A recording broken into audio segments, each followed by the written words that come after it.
both, as well as the department heads and the planning board themselves. And so we'd like to propose the following. First of all, that the functions of the HRB would be transferred to the planning board, and that all applicants that require a planning board site plan approval and architectural review approvals would only need to appear before the planning board, and the planning board would review and approve architecture when they're making final determination on the associated site plan, subdivision, or special permit. Current AHRB facade change, porch, canopies, or deck applications that do not require planning board approval will be reviewed by the AHRB as a separate application.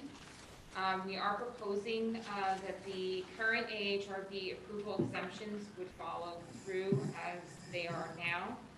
This includes in-kind replacements, all sheds no more than square feet or no more than 10 feet above grade at the ridge, all retaining walls no more than 5 feet that are constructed of natural stone or have natural veneer, all basement egress windows or doors except on the front facade, and then there's provided that the windows and doors are located more than 50% below the adjacent grade, and then all replacements in the windows and doors showing no change in the rough opening style or location.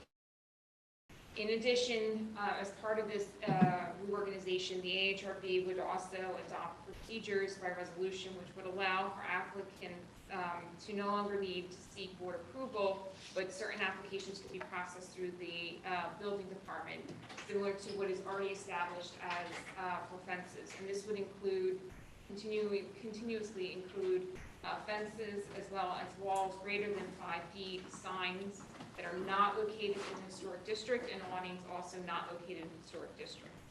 And this process would require then the building department to, they would review the applications based upon the criteria that's already going to be set forth in the code, and that the building department would require the applicant to notify the neighbors, and if there's any objections, then the building department would be able to refer that particular application to the AHRB.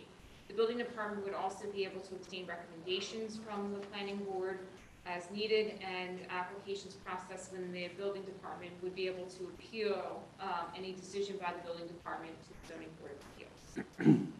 And then last is that the planning board would functioning as the HRB would also review and approve all applications that require a certificate of appropriateness. And the planning board would be able to retain additional professional expertise for any applications that require that certificate of appropriateness.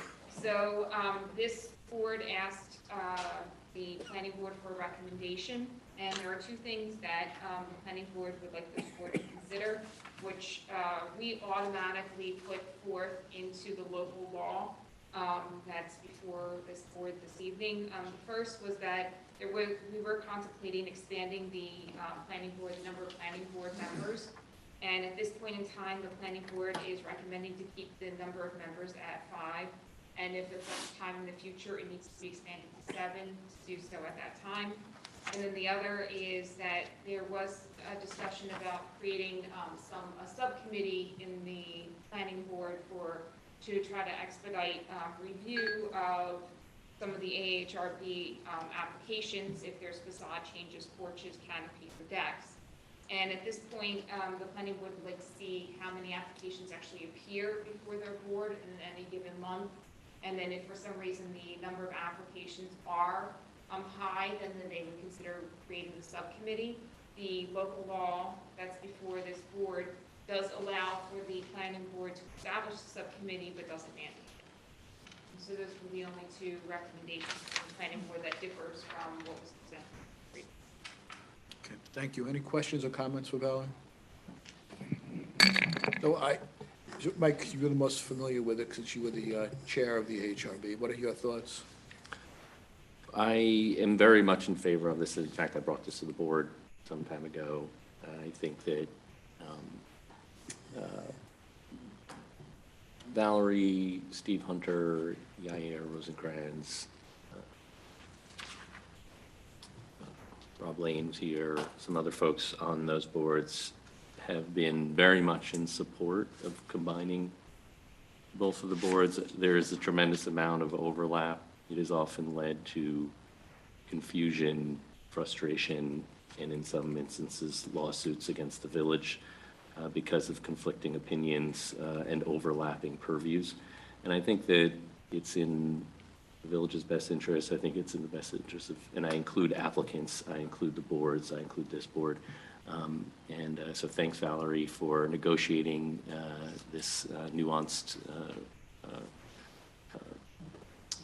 process and outcome, and thanks to Yair, Steve, Rob, some other folks who were involved, because a lot of the people on those boards are qualified to look at the same things that the AHRB looks at.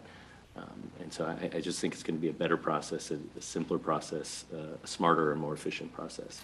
So I still think the subcommittee is a good idea, but I'll leave that to the members of the planning board who, determine how long they want their meetings to last or otherwise. We'll just see how that plays out. It may not be as onerous as you think, or maybe we'll see. There's an explosion of deck applications. You'll change your mind, but let's leave it in their hands. Anybody else? Are we ready to schedule a public hearing on this matter then? Absolutely. Yeah. There's a draft of the local law that I provided. It's not in a final form. Valerie and I worked closely to be sure that it included all of the discussion and recommendations from it's on the regular, it's attached to the regular meeting agenda. And if you're amenable, I can complete that. Today, Valerie and I met by phone to discuss the other areas of the code which have, unfortunately, other areas of the code refer to subsections which we're taking out. So we'll do a global search. We'll incorporate all of that in there so it can be caught up by general code once it's published online. Okay, so I'm just going to take care of that now. So if we're all amenable to it, so is there a resolution to schedule a public hearing to consider a local law amending the zoning code to restructure the planning and architectural historic review boards for October 11th, 2022 at 7:30? Trustee Patino, second. Trustee Taylor, all in favor? That passes with 6 votes. Thank you, Valerie. You're not leaving because you're up next to? Yeah. No, let's move forward. I like it. So the next item was the historic guidelines. And Valerie, the floor is yours. So this is also important because it does lend itself to the local law that is being also considered. So as this board knows that Mr. Tilley provided the board's draft historic district guidelines, and it's been a while, and I think it's at this point in time, it is the board's wish to get the final version finished and then for adoption. So we're down to a few items, and the plan is hopefully after this discussion, I'll be able to send the recommendations over for any additional changes to Mr. Tilley, and then he'll be able to revise the final draft, and then the board can consider adopting it. The last remaining items really dealt with a couple of required and not permitted items that this board was contemplating removing from the historic guidelines. So the first dealt with roofing. For not permitted was choosing a material from the sample board and using imitation material with grain, color, thickness, or sheen different from the original. So this was two items that were identified by this board as concerns with saying not permitted. You have two options. One, we could just remove it altogether, or the second option would be to just say recommended as opposed to not permitted.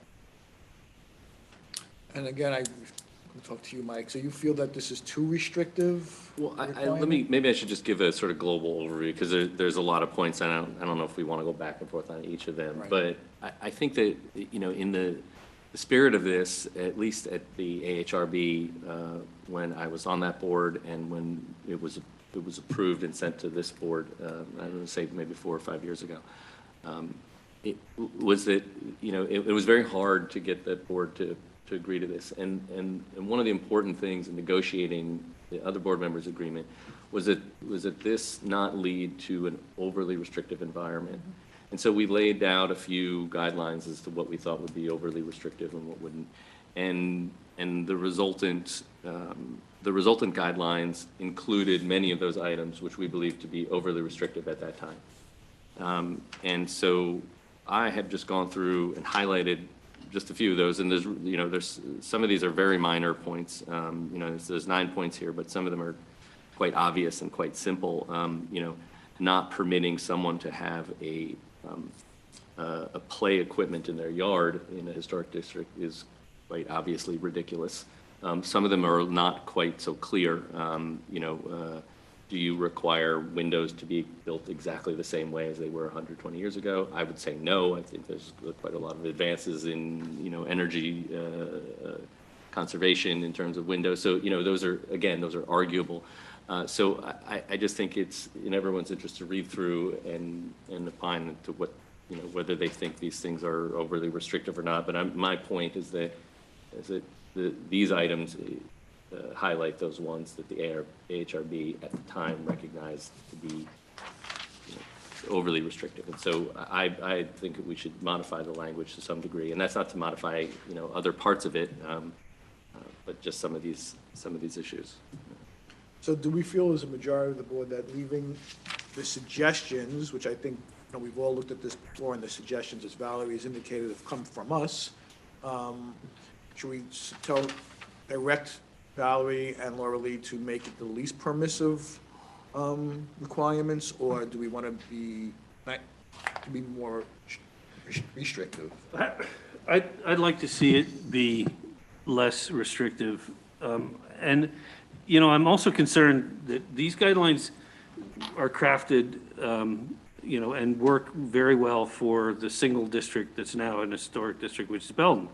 But the village is very diverse in terms of its architecture, in terms of the neighborhoods. And I'm very concerned that we're going to do something that's going to make it difficult if we add other areas to the historic district, for people to be able to, modify their property in ways that are actually pretty reasonable. Any other thoughts? No, I agree. I think, while, we appreciate, the historic nature of our buildings and our community, we can't be so restrictive that we're gonna, make it onerous for people to own these buildings, or for the, Well, I mean, in fairness, though, like, people are presumably buying something that's already in a historical district, so they, if you don't want to deal with it, I don't think I want to deal with it, Well, I'm not going to buy a house in that district, right? And Except every property in the village is already owned by someone Yeah. who, and unless and you're on Belden and you're one of the 11 of 12 people who said, this is a great idea, you haven't opined on whether or not you think you want to live in an historic district, or how restrictive that should be, whether it's recommendations, whether it's encouragement. I'm not sure quite how to do the language, but I certainly support all 9 of these points in terms of softening Yeah. the language, and I wonder if it should be softened some overall. But I'm not quite sure how that works legally, to have a recommendation as opposed to. Well, I think that historically speaking, we just talked about the, village reviewing boards, right? And so, overall, it's not that these things aren't looked at. And I think one of the reasons for having this document in place and having some of them be requirements is that it gives a certain toolbox to that board. Now it's going to be one board, but it gives those boards the tools to have applicants do what is the right thing. And historically speaking, there's a lot of advice that the AHRB gives, but there's not a whole lot of things you can insist that get done, because they're really not, they're about, the powers are too narrow for the AHRB. And so this came about as a valuable tool for the boards in reviewing historic buildings, or in this case, districts. And so I think some degree of requirements are important. I wouldn't want to make all of them suggestions, because then we just go back to where we were. Right. I just want to make some of the requirements a little less restrictive in cases where I see the existing buildings and the existing practices in Dobbs Ferry as not in step with one another. And so I'd like to see, things people generally do, and meeting people on Belden, who live on Belden, who have renovated their houses, have done minor things, they've done additions, they've done different windows. And I think those things have turned out perfectly well, and they look great. And so I don't think we should now look at those things and say, well, nobody else should be able to do that. Because I think that's taking it just a step too far. But again, you know, this is a spectrum of, you know, adherence to, you know, a kind of fixed moment in time, or allowing people a little flexibility, both in terms of aesthetics, but also in terms of cost. I just think you know, it's not always easy to replicate the labor-intensive practices of 100 years ago. Not everyone can afford to do that. So that's the other part of some of this. So there's energy, there's cost, and then there's just practice. And I think Dobbs Ferry has historically been a place where people, there isn't an overly restrictive environment, and I think that's a good thing. You know, there's a lot of nuance in the buildings in Dobbs Ferry. So these are, Proud of that. so you've gone through these, and you've made these suggestions. So these are the 9 that you feel, so are you okay if is everybody okay if we say to Valerie and to Steve, this is the way we want to go with these 9 subjects, and then give the following direction, and then we can put. Is the point of workshops to have a discussion about something and then reach a decision about it? Because I feel like that's what we keep being asked to do. And I thought the point of the workshop was more of like an educational point, so everyone can ask questions and process information. And then when it's on the agenda, then we can decide where we want to go. Well, I think the point is to give the direction to our consultants and legal advisors so they can know which direction we want them to go in. They've gotten to a point in all these things where they're ready to go, but they just need our direction. So if you feel you need more time, that's fine. There's no rule that says that we have to make a decision today. That's No, I fine. just want to understand, because I thought, I think I misunderstand, because you did it before with the firemen too, that we were supposed to decide like how we want to move forward, and I thought it was more information processing than deciding things. And, you know, sometimes it's the first time we're hearing, this obviously is not the first time on the historical guidelines. But I just want to understand the process. The point is, I think, to give direction to the people to know which way to go moving forward. But if you don't feel that we're able to do that at this time, we could certainly put it over. No, I want to push the guidelines forward. They've been outstanding for way too long. I don't want to slow down that process. Yeah, and I think, I mean, the stuff that's in here are the same points that we've all been talking about for, you know, multiple years at this point. So, you know, in my opinion, I still haven't really changed my position on these. I think, you know, we should, that's why I said, you know, we should just look at these individually, and if we feel strongly about one or another, we should leave it in or eliminate it, but, you know, I don't know there's anything new here, Nicole, is my point. So I get it. I just wanted to understand the workshop process. I did have a question about number 7 about buildings not having to fit into the neighborhood. I can't read it because I Oh, don't yeah, have a I mean, I'll plan. just read it. New construction of and modifications to non-contributing structures in the district. So, you know, if you identify a district, let's call it a street, for example. It's there on Belden. There's already one there. Yeah, so if you have let's say there's a house there's just an outlier, it was built, you know, 70 years after all the other houses, just looks different, is different. What restrictions, if any, should be placed on that What structure? about new construction? Or new construction. I mean, you know, there's my opinion has always been that if you want to come in and build something that is not some replication of the past, you should be able to do so. So if you want to build a modern house on a street full of traditional ones, I think that's perfectly okay. And I don't want our code to restrict that from being a possibility for people. So then why don't we go over it ourselves and then come back? I don't think we're ready to give you direction yet. I also want to acknowledge that we did receive an email from Sonia Targinian about this as well. She was deeply involved in this, and she did send us her opinion on the matter as well. Okay, so I think the one other thing that we need to. Oh, wait, sorry. Matt has had his hand up. So go ahead, Matt. Yeah, I mean, the items that Michael has identified are items that we identified and talked about before. I don't understand why we can't make a decision. We've talked about these over and over again, and if it's a question right now, just in terms of process of giving direction to Valerie, you know, I've read through all of these. I've read Michael's notes on all of these. I endorse Michael's notes on all of these. I don't know what another round of reading and thinking is going to lead to, because it's been this draft more or less since I've been on the board. Well, I think the intention, if I may, the intention of this process at this point, where we've been working from the larger picture and distilling it down, the intention was to then prepare the next draft even in a red line, incorporating these bullet points that meet with your consensus, and then to provide you with that new red line. Yeah, yeah. So you can see how it's changed, why, and you'll be able to, Right, and then we were thinking of bringing that back on the night that we bring the local law that's doing this, because it's certainly related when the HRB then is morphed into this larger board. This is going to be important. The local law says they are to be guided by this, and these are called guidelines.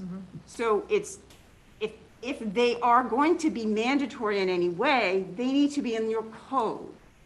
They can't be in an appendices, and the board is being told to be guided by it, and they're titled guidelines. If you want to make mandatory changes, it needs to be by local law. So if it goes too far in making mandatory changes, then we need to think about that in terms of frankly, change. these are 9 that there's a lot of others that already are not permitted or permitted in the draft. So we will need to, that's the next So this would be the conversation next, that we were gonna have this Yeah. evening, was that right now, they're considered guidelines, really they're standards, right? Which is perfectly acceptable to have standards in a historic district. But the way they're worked into the current AHRB law is that this is like a guideline. But if we are going to develop them as standards, I would recommend putting them underneath, with the historic district. There's a whole section in the code that talks about historic districts and certificate appropriateness. And this would be something that the boards would weigh when considering the certificate of appropriateness. However, under certificate of appropriateness, they do have a really high bar in terms of getting waivers or variances from like the standards that are there. And the high bar is an economic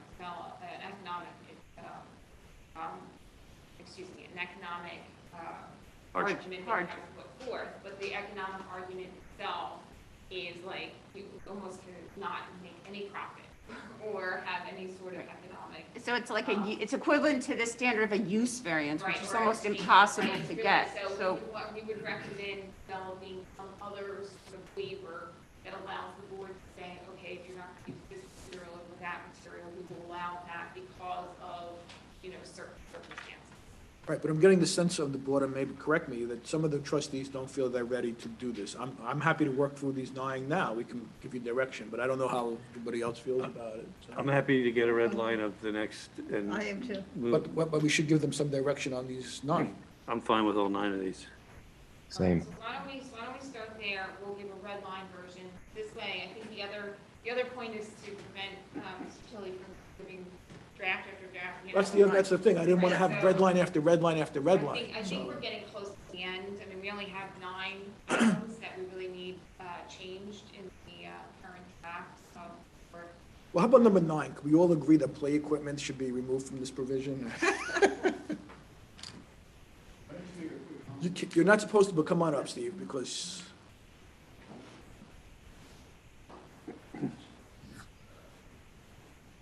Well, this is the first time I've seen this list. So I think my suggestion is that, I think part of it, there's some misunderstandings and some of the intention in what's assumed is in the text. So I think, and there's also some useful suggestions about making some things more precise. Example about glazing. So I think there's the intentions, maybe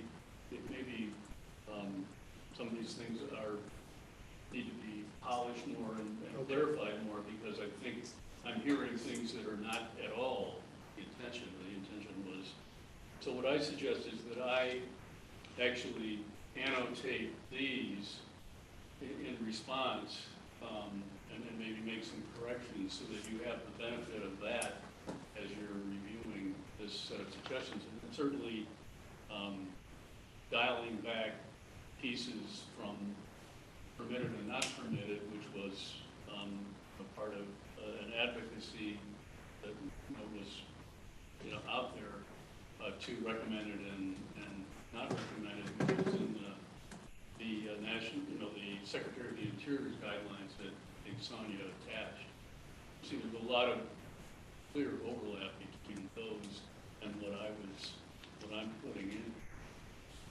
So if I can do that, and that might inform your redlining. Okay. And then advance, because, yeah, I started modifying, so I have a, 1A. I have the original one that you've been reviewing, so I can go back to that and just take your suggestions. But if I can respond, and maybe it'll clarify a couple of things. Does it maybe, as you do the red line.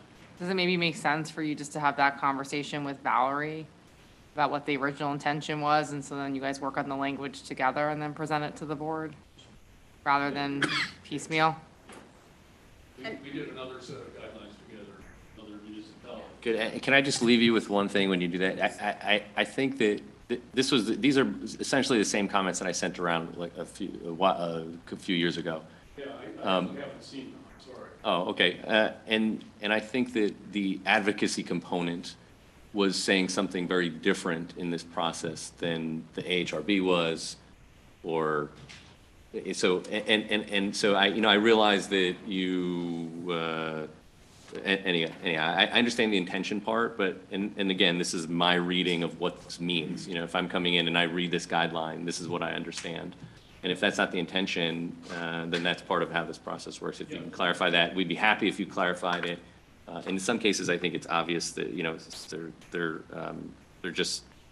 going to make it impossible for someone to put up a faux slate on their roof when we all know that faux slate looks perfectly good from 10 feet away. Yes. Okay. And Okay. if I may, This applies to only very small parts of the village. But for now. And others designated.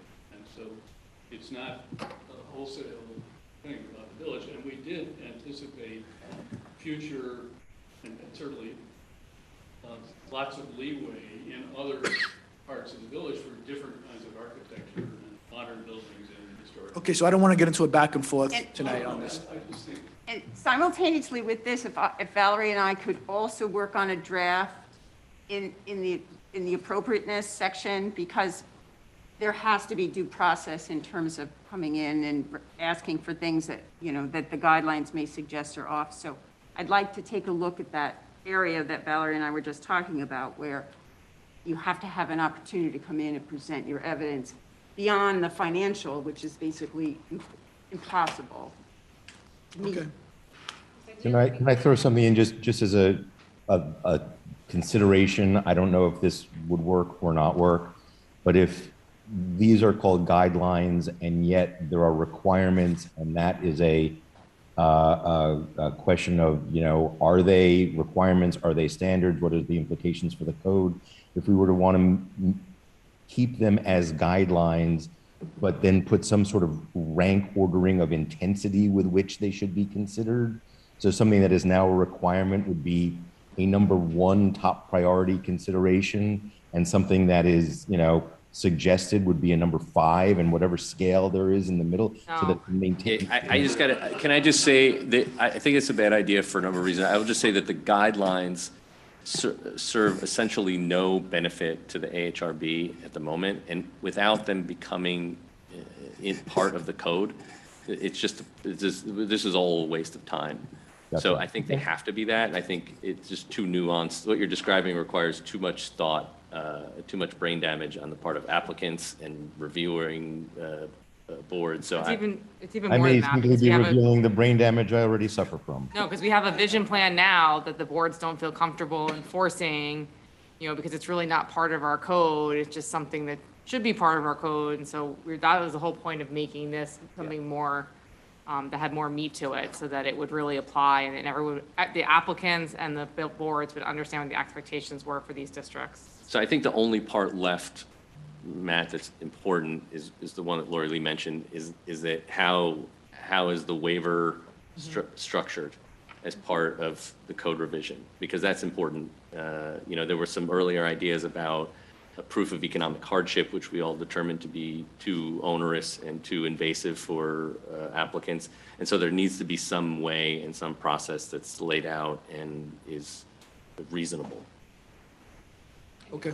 Ideally, we'd like to have this worked into the local law that gets adopted once they, with the textual or board, right? So it's all together, it's all at once, and we ultimately, then, as soon as that gets adopted, since the state, it's on there, and we go with the line AHRB. Okay. But they don't have that provision of the law in front of them because it hasn't been drafted. So, We don't have the waiver provision, no. you know, because we can't schedule a public hearing on a local law if they don't have. Right now, It's a zoning text amendment. right, right now, the local law refers to the historic guidelines. Yep, I know. So do we We'll have to fix do it. all of this together, or can we adopt this? I would, and Just do it all based together. upon your suggestion and request of me, I would advise you do the combination of the two boards immediately. And then thereafter, we can quickly come back with the rest of these pieces. But I wouldn't wait to hold off on the zoning text amendment, just for purposes of logistics and quorum and scheduling and public meetings and open meetings law. I think it's important for you to move forward to join the two boards together pretty quickly. And if you want me to go back and add these other provisions, then we'll need to put that off. Now, let's move forward with the, And you can rescind the resolution. let's move forward with passed. joining the boards. Okay. All right, so thank you guys on that, and we'll move forward as laid out by Steve, by Valerie, by Laura Lee. Thank you. Melissa, do you just want to give us an update on the Rivertown Chambers-based local event? Yes, so during the VOC meeting last week, we all discussed the request from the Rivertown Chambers for the $1,000 each donation or contribution for the use of the trolley during the Taste Local event that they are proposing in November. There were concerns about the number of the hours, because it's only 3 hours for the event. So the concern is by the time somebody gets to one municipality, they're never going to get to the next. But I reached out to Michelle Adams from the Rivertown Chamber to speak to her. She got back to me this afternoon, and we have not been able to speak yet. But she did confirm the hours. There's been a discussion of possibly contributing $500 from each municipality. That's what the administrators and the mayors agreed to offer. But I have not had that actual conversation with Okay, Michelle can you yet. just remind us, when is that event? Sorry, forget it. I will. Yeah, I believe it's down. November It was yesterday. 5th. I believe it's It's November yesterday. 5th, but I will. Okay, Hang on, I'll tell you. I just wanted Keep to- going, and I'll tell you. I just wanted to know how much time got. We have time. The rush was on the part of the Rivertown Chamber to get the trolley. It is It takes November some time. 5th. It takes some time to get that, so they want it an answer by the end of last month, Right. and we just couldn't do that. So now we're discussing it, but I will let everybody know how the conversation goes. Okay. Let's move on to the board and commission attendance policy. I don't know if we're ready to make a decision on this today, but I know you sent a memo dated September 27th, so what is, So this was on several workshops ago, and we never got to it, and then we just haven't had an opportunity to add it to a workshop. The nominating committee has brought to my attention some concern about attendance policy on various boards and commissions, where certain members may not appear, which may affect the ability for the board or commission to act because there's not a quorum, or just not attending and not contributing. So they were asking about a possible attendance policy for the boards and commissions. So I spoke to Lori Lee. She provided a sample from another municipality where there's an example of perhaps if there's a member is absent for more than 3 consecutive meetings, then the Board of Trustees may consider replacing that member. This is just something that we wanted to know if the board was even would want us to consider and look into. If so, we can have a draft proposed local law for that, or we can leave it as is, because right now there is no attendance policy for boards and commissions. And you recently just permitted 103A of the open meetings law, which allows members of boards, public bodies subject to open meetings law to appear under extraordinary circumstances virtually. Right, so I'm inclined to have a requirement for attendance. I don't know how the rest of the board Yeah, feels. I'm fine for board and commissions, but the law that you gave us also mentioned committees, and I do not think that our volunteer committee should be involved with that. That should be subject to the chair of the committee asking, for, if there's issues, to have them do.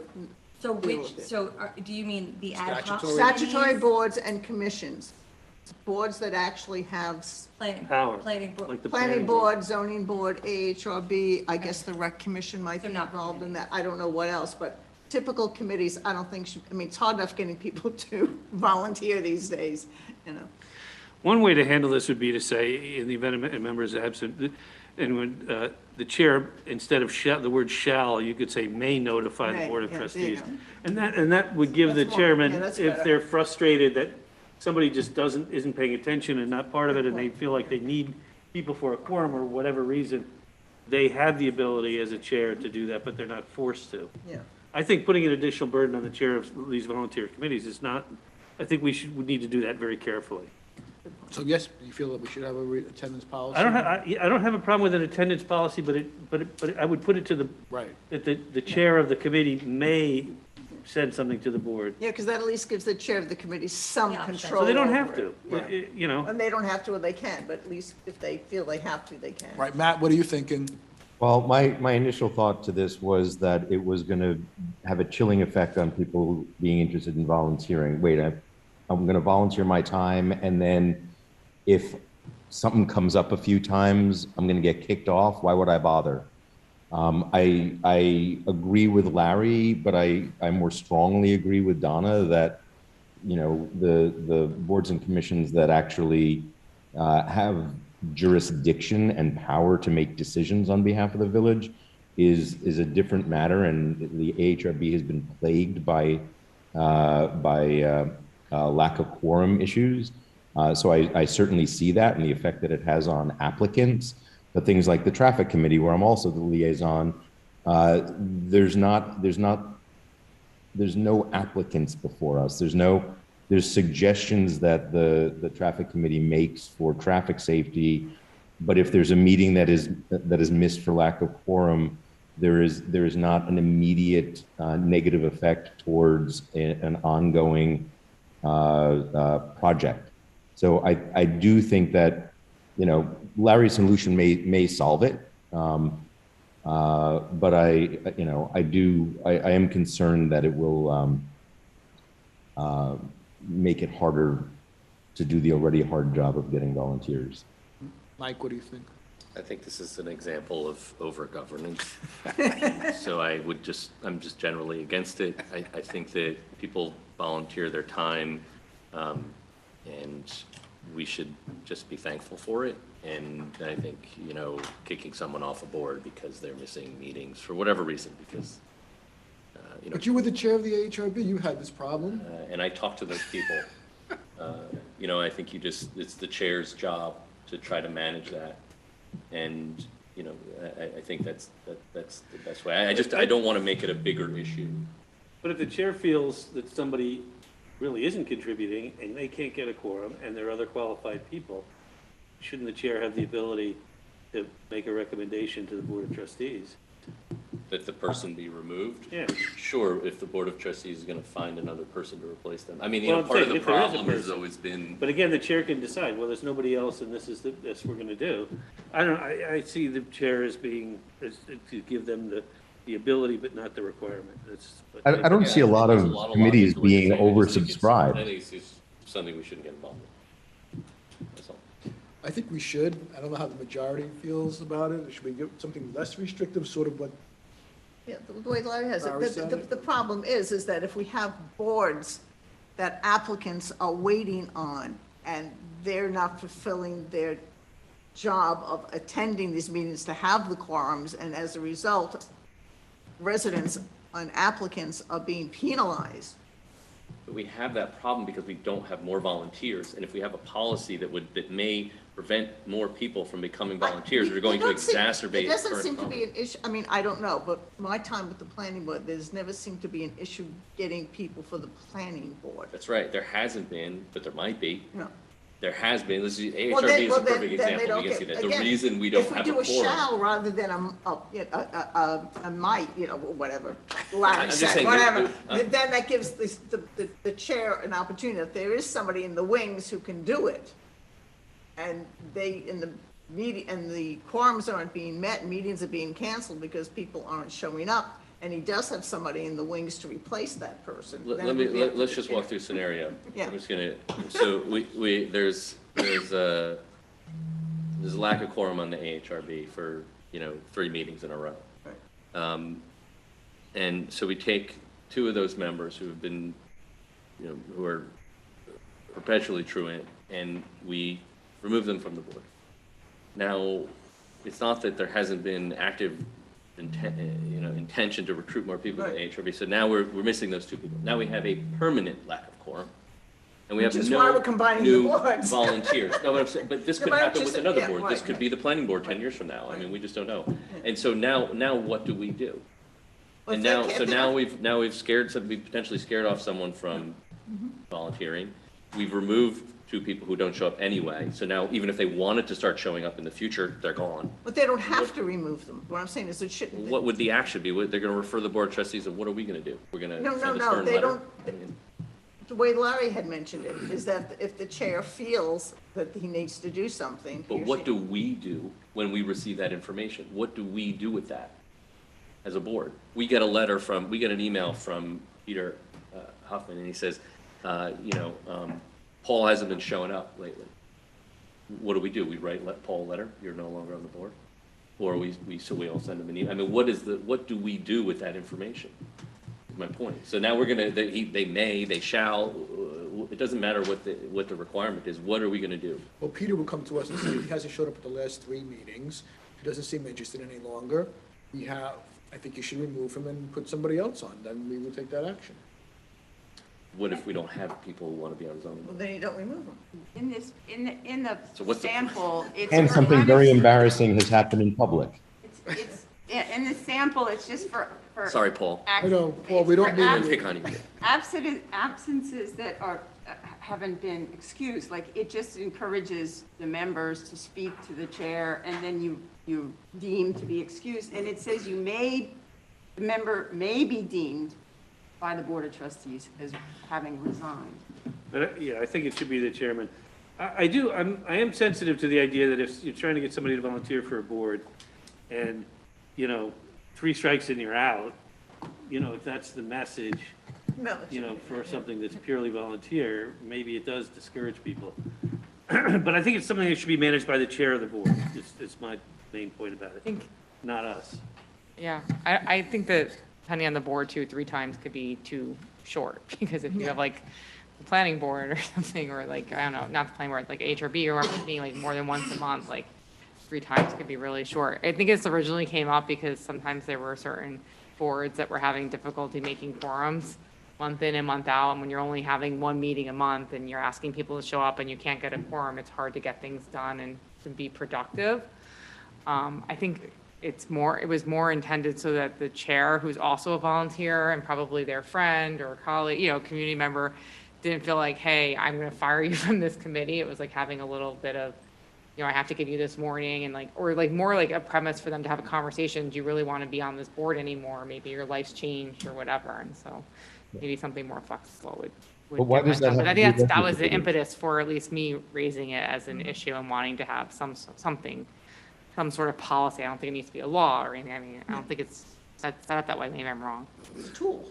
Yeah. So do you guys want to think about it, move forward on it, table it? What do you want to do? I mean, I think we should move forward with something, but maybe something a little bit more flexible. We can ask also the chairs of the committee if they have any input. Because it's an uncomfortable conversation, and so when it's come up before, they've wanted me to have that conversation with members, and it's really not my place as a liaison to do that. And, it's not, and it shouldn't be like, anyone from the village really, but it's uncomfortable. So it's just trying to figure out how to balance those things. Because some of the appointments are 5 years, right? And then Yeah. they just automatically get reappointed. So now you have like 10 years of someone who shows up like 2 or 3 times a year to a meeting. Okay, I think we'll just table it for now and then, Okay. okay. Let's move on to The agenda? the agenda. Appointments. So I'm just going to announce. The meeting starts at 8:30. Yeah, I'd like to announce the appointment of Robert Denabile as a member of the Ad hoc Downtown Committee for a term of 1 year as recommended by the nominating committee. We hope he attends the meetings and he doesn't.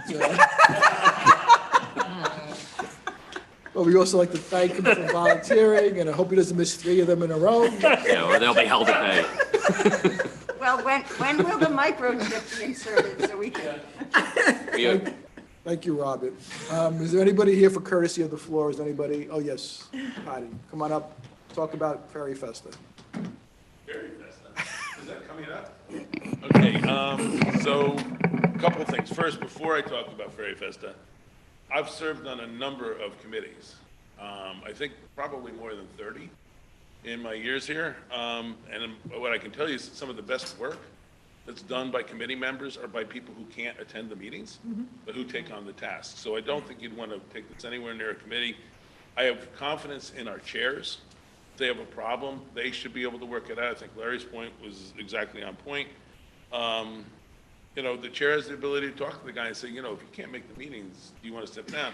The big problem we have is not the 1 or 2 times that somebody is really busy with something and they can't make it, it's that we don't have the alternates. Yeah. If we have a board of 5 people and we have 2 alternates, and the alternates are attending all the meetings, and then somebody can't be there for 3 months, it's not really the big problem, because somebody else is sitting in the chair.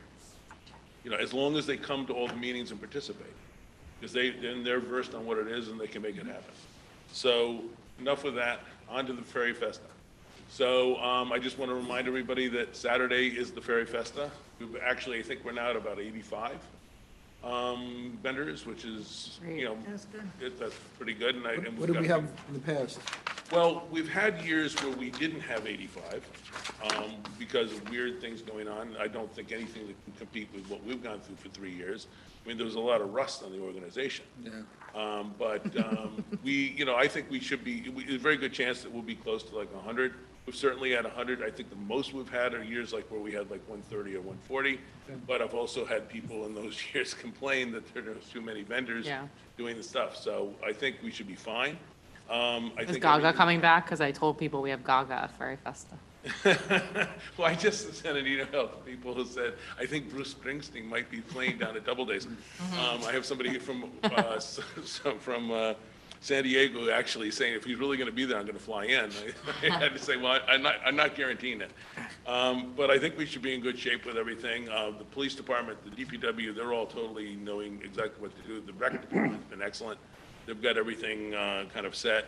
We have been shocked a little bit with the numbers that we got quoted on the inflatables, but we were able to get a couple of people in the community step up and make some significant donations. So that should offset that problem. In fact, it might actually just pay for the inflatables totally so that we don't have a problem with having to collect money from the sports clubs. I don't know if you guys have any questions or suggestions. If you're looking for something to do, I can tell you where to be on Saturday at 11. Well, we'd like to have a table. We're still working out Yes, ourselves. and if people misunderstood what I said, it took me a half a day to answer that. Because I kept thinking, is this a trick? Am I gonna say, oh, no, they can just set up a table, they don't have to do anything, and then I'm thinking, well, then they're gonna think I'm giving tables. We submitted the application. I know you did, I got it, but I also thought, you guys, you're the trustees, it's like you own the streets. If you want a table out in front, I'm not gonna say no. Well, we're trying to work out who's going to sit at these tables and when. Good luck. so- That's, Mayor Rosillo for 8 hours.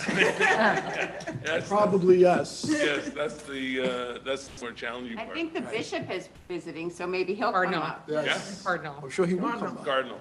The cardinal, sorry. Patty, did you and the DPW work out a way to have recycling bins Yes. at the Festa?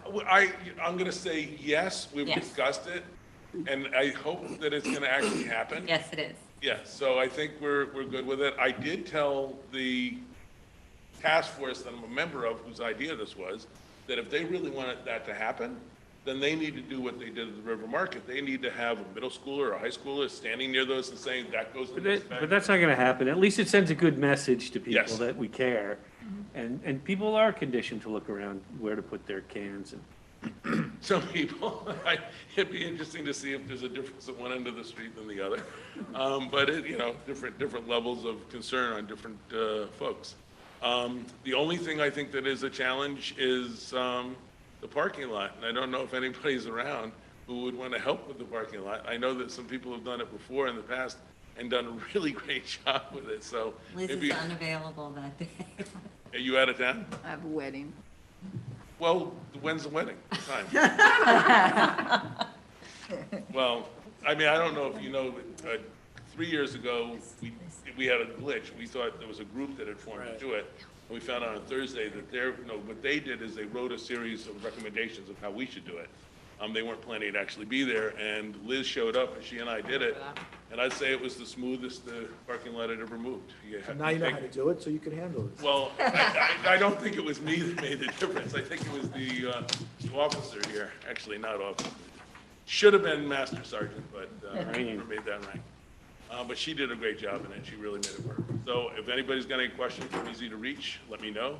And hopefully, things will work out. I am assuming, I did watch the weather forecast. It looks like, Vinnie, you're doing a good job on So this. far, so good. It looks like it's not gonna rain until Sunday, so that is the one responsibility. You have to deliver that, man. I'm trying.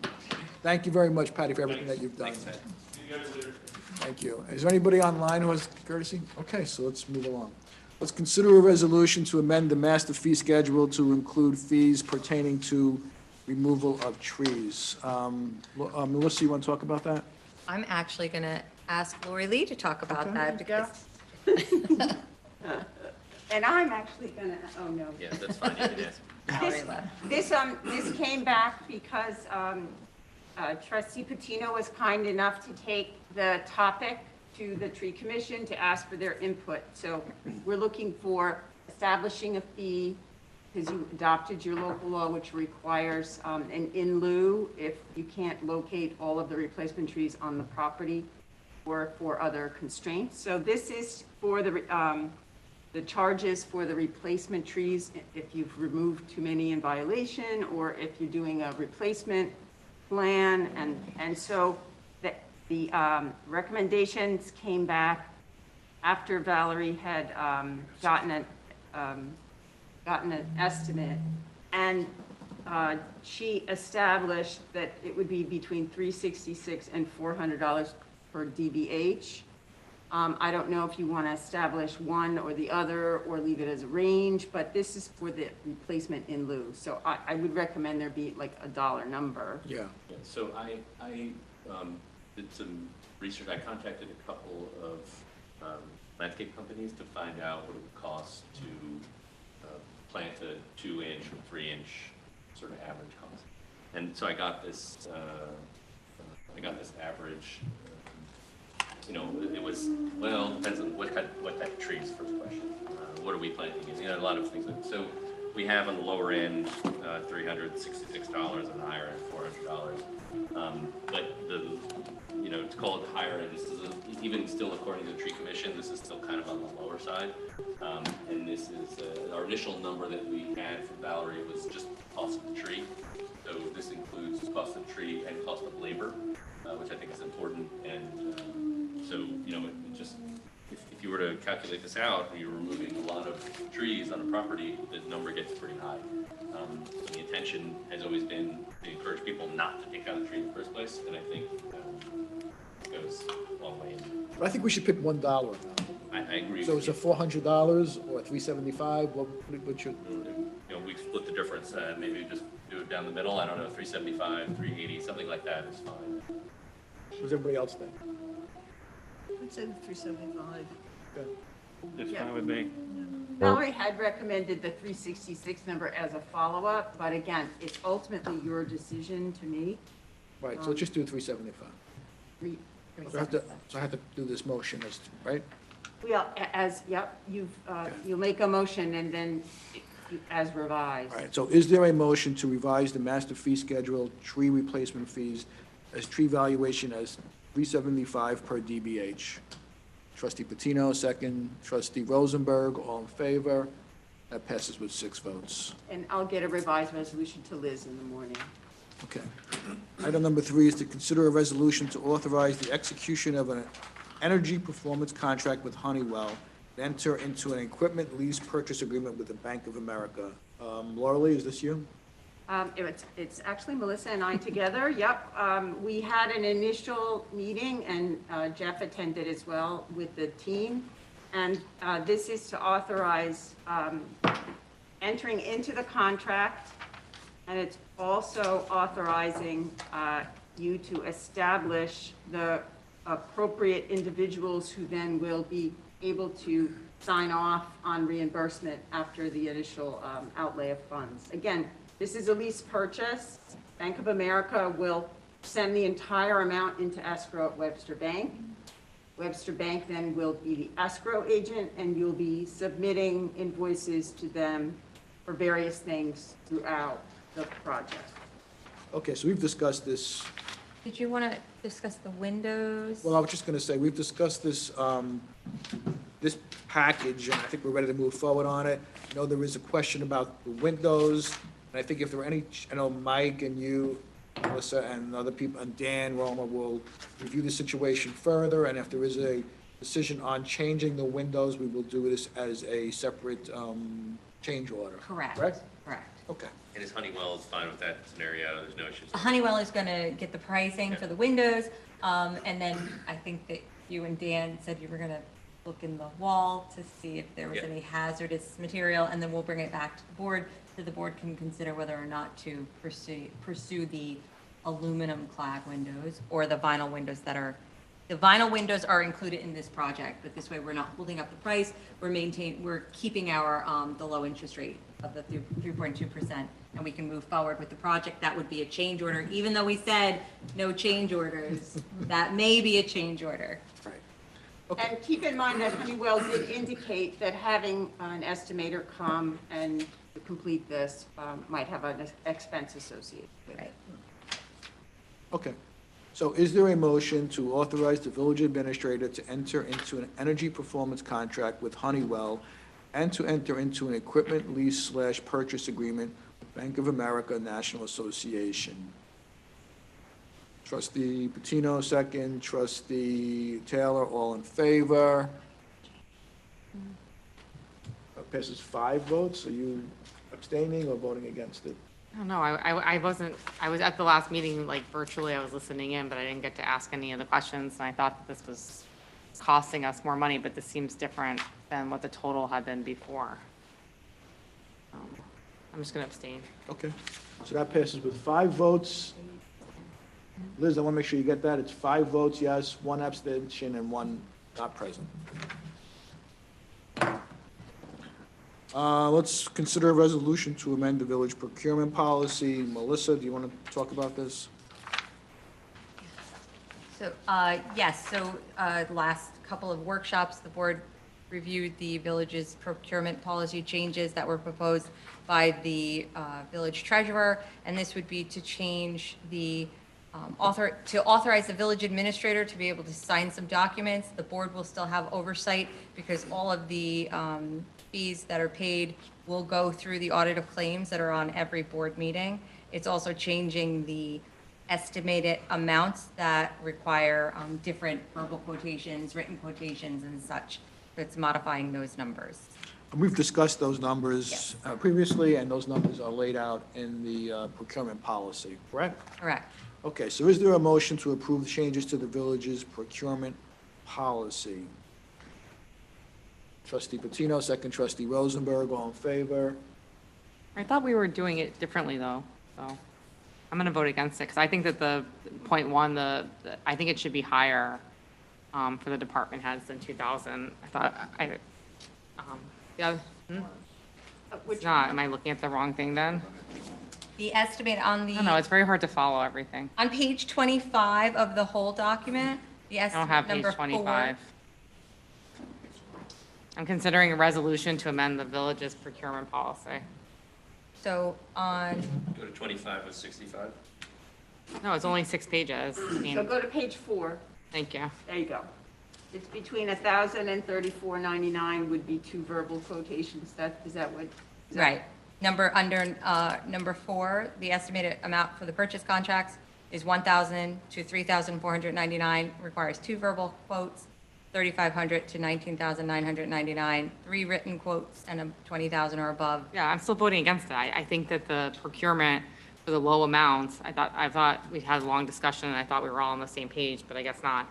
I thought that shouldn't require as much effort and steps as seem to be taken, and that the department should have more discretion to do that, and that's what I had talked about. So does that mean raising the estimated amount or reducing the quotation? Like what? It would be how we reducing the modify it? quotation, Like, and we're the in department all- head's discretion to do it. Like, they don't need the village treasurer and the village administrator up to $3,500. I mean, you can have discussions or whatever, but I don't know. Jeff's getting annoyed at me, so he can speak up. Before he gets agitated, you can calmly talk to me, Jeff, 'cause I'm not trying to do Right, anything, so but, technically, the department heads have no authority to purchase anything, okay, okay? It needs to be approved. okay. It needs to make sure there's budget available for them to make a purchase. That I understand. Yeah. So I think this has become significantly less restrictive to me on the department heads. Yeah. It's gonna open up a much larger dollar amount, or they have to do any written quotes. I think it's, the idea is, behind the policy really is to protect the taxpayers, not to make it course. easier for the department head. I'm sorry. No, it wasn't to make it, I wasn't looking to make things easier for the department heads, and if I implied that, please take, I mean, I have a fiduciary duty to the taxpayers, and myself am a taxpayer, a very high taxpayer in Dobbs Ferry, so I get that. But I think that there's been things that have really slowed down the process, not just with the department heads and other areas too, with procurement and requisitions. And I think there's ways for us to ease that so things happen and services are provided.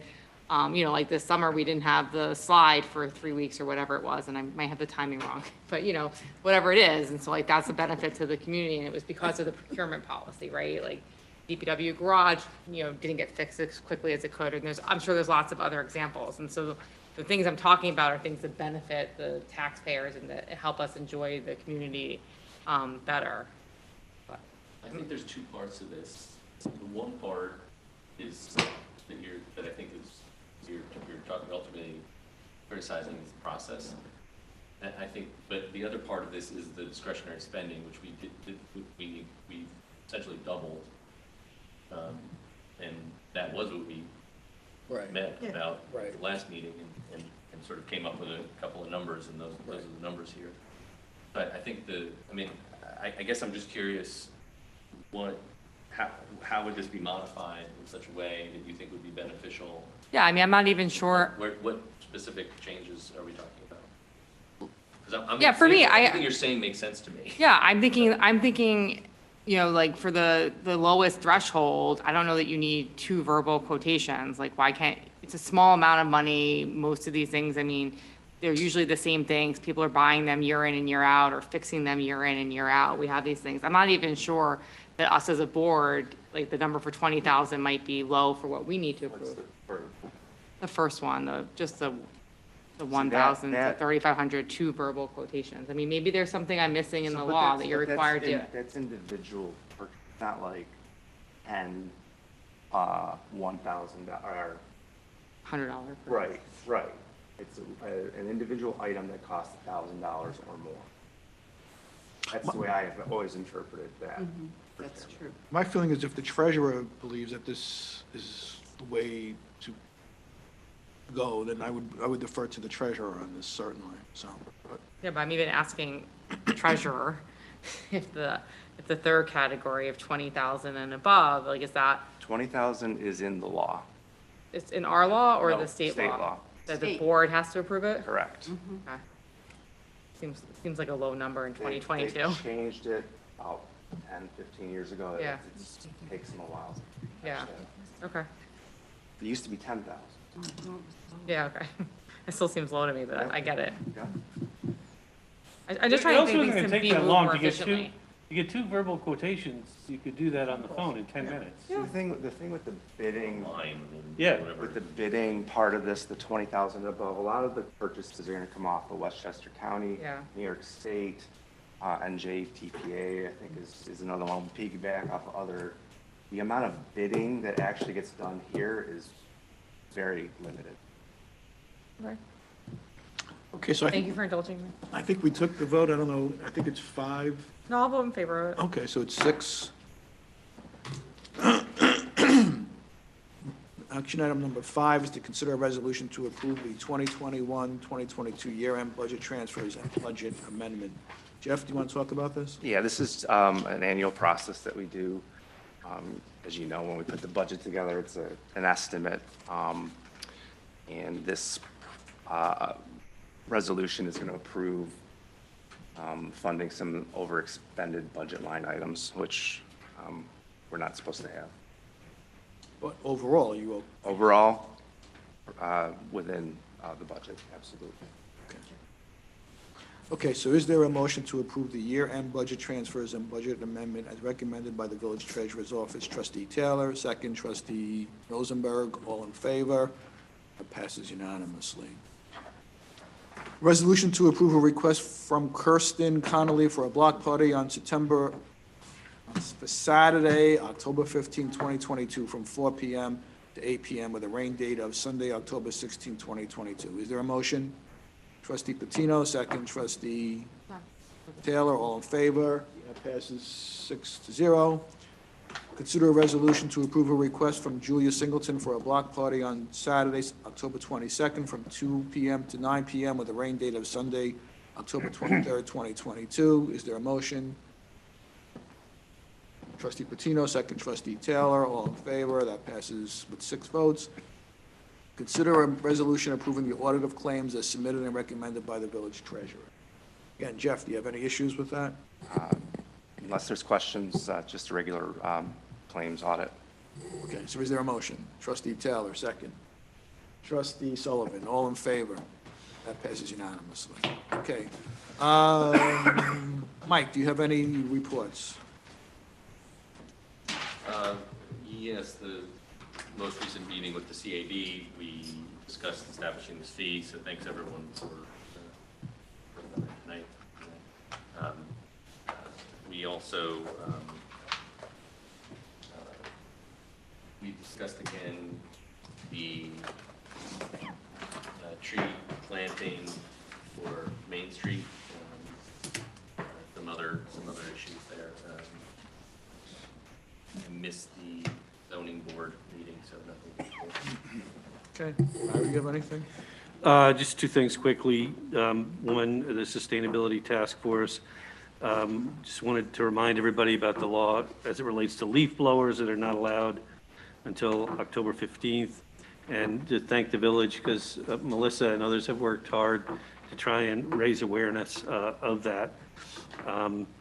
So I just wanted to point that out. The other thing is I appreciate this is a Sustainability Task Force, but the village is going to work to fix the smeared paint lines on various village streets from the last time lines were painted. So, Okay, see what we can do on that. Donna, you have anything? No. Cole? Nope. Matt? Nothing? Okay. No, sorry. It's okay. So I just want to report again that the fire department had their fire inspection on Sunday.